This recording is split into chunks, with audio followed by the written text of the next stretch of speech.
Hi, this is Bill. I am the salty old Marine. So what's a secondary condition? A secondary condition is, in VA disability speak, a disability which was caused or made worse by a service-connected disability. Okay, so what do we mean by that? I'm going to use the example of post-traumatic stress disorder, PTSD. That is something that I have been service-connected for by the VA.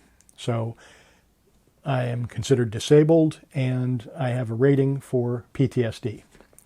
Now, PTSD, post-traumatic stress disorder, notice the word stress in it. Stress can cause a lot of problems. It can cause the human body to go through some changes and have some problems. And if those changes, if those disabilities can be shown to have been caused by my PTSD, well, I can claim those too. And the VA will recognize that as a secondary condition. So, as an example, and I'm sorry to have to say this, I have IBS, irritable bowel syndrome. Ugh. Sorry, happens. Now, the question is, was that caused by stress? Specifically, was it caused by my service-connected PTSD? Well, that's a good question. I leave that to the VA, but I'm going to provide them some information to help them make a decision in my favor. So, first of all, I've got my service connection. So that won't come into question. When I say I have PTSD, the VA says, yes, you have PTSD. And I say it's service-connected, and they say, yes, it is service-connected. Now what I have to do is go get a current diagnosis for IBS. In other words, a medical doctor has to say, yes, Bill, you salty old Marine, you have irritable bowel syndrome. Okay, now I have a current diagnosis. What else do you need for a claim? We talked about that in the last video. We need a personal statement. So I'm going to submit a personal statement and say, I have IBS. It started while I was in the service. I have some records from my medical records while I was in the service that show that I had IBS. My theory is it was caused or made worse by my PTSD. The stress caused the IBS. That's my theory. So I'm going to put that into my personal statement. I'm going to include my medical records. I'm going to include statement from, in this case, my wife, who has unfortunately some knowledge of my IBS and how it affects my life on a day-to-day basis. Now again, we talked about this before. The VA does not care that I have IBS in terms of disability. They don't even care that it was caused by PTSD. What they care about is how it affects my life today. So, family life? Well, I can't always go out to dinner with my wife because, not a good idea. Can't hang out with friends. Can't go on family or friendly events. Go bowling with the friends? Not so much, really. Bad idea, buddy. Work. Oh, yeah. You know, when you have to leave a meeting in the middle of it because IBS? Yeah, that definitely affects my ability to earn an income, don't you think? That goes into my personal statement, and that gets submitted with my claim. However, I still need to tie these together to the VA's satisfaction, because if I were to submit my claim with just that, I'm leaving it to the C&P exam, the compensation and pension exam, to make that nexus for me. In other words, they would have to look at what I just submitted and agree with me and tell the VA, yep, it's more likely than not that this Marine has IBS and that it is connected on a more likely than not basis to his PTSD. Will they make that connection? I don't know. I could roll the dice and just submit the claim and hope that my evidence is strong enough that they agree with me.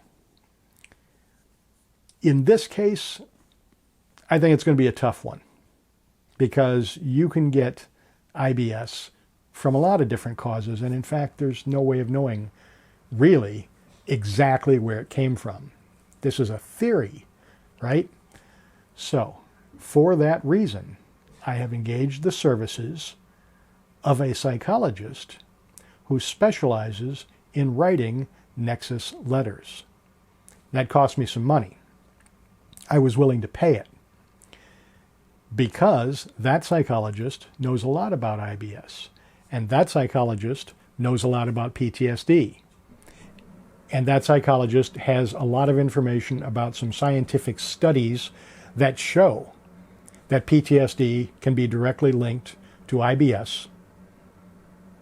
And they're willing to put that all in a letter for me, personalized with my information in it, on a at least as likely as not basis. And that goes into my claim. Why is that important?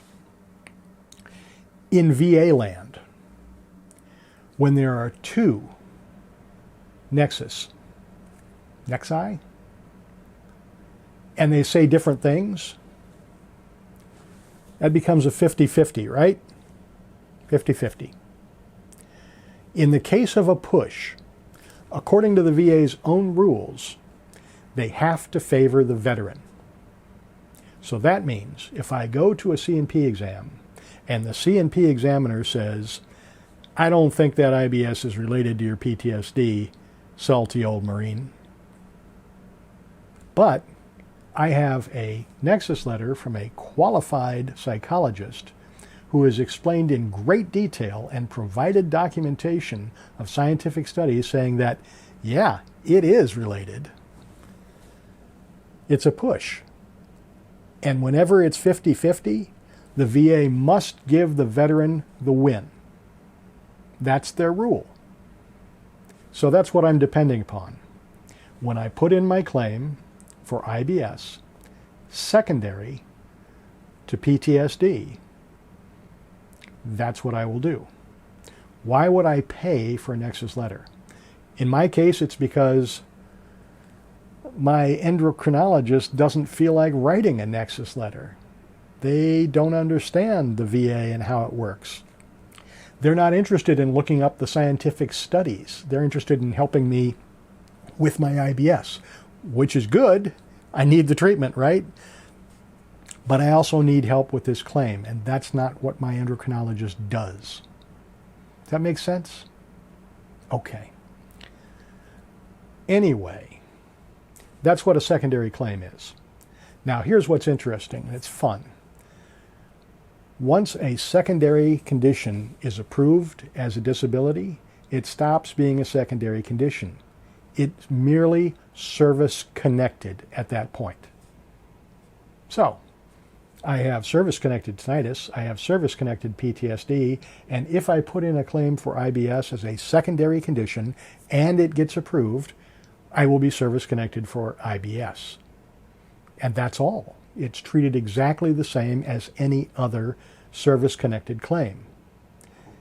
Now, interesting tidbit, I could then claim a secondary to IBS, a secondary to a secondary, if you will. A thirdary?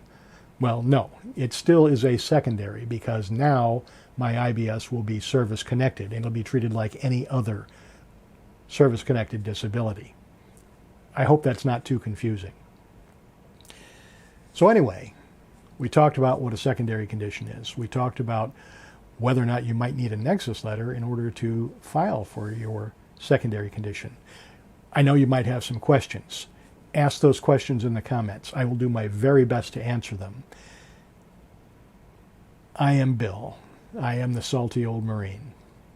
Please like, share, subscribe, tell your friends, leave a comment. We need that so we can get that information out to all the veterans. And as always, have a great day.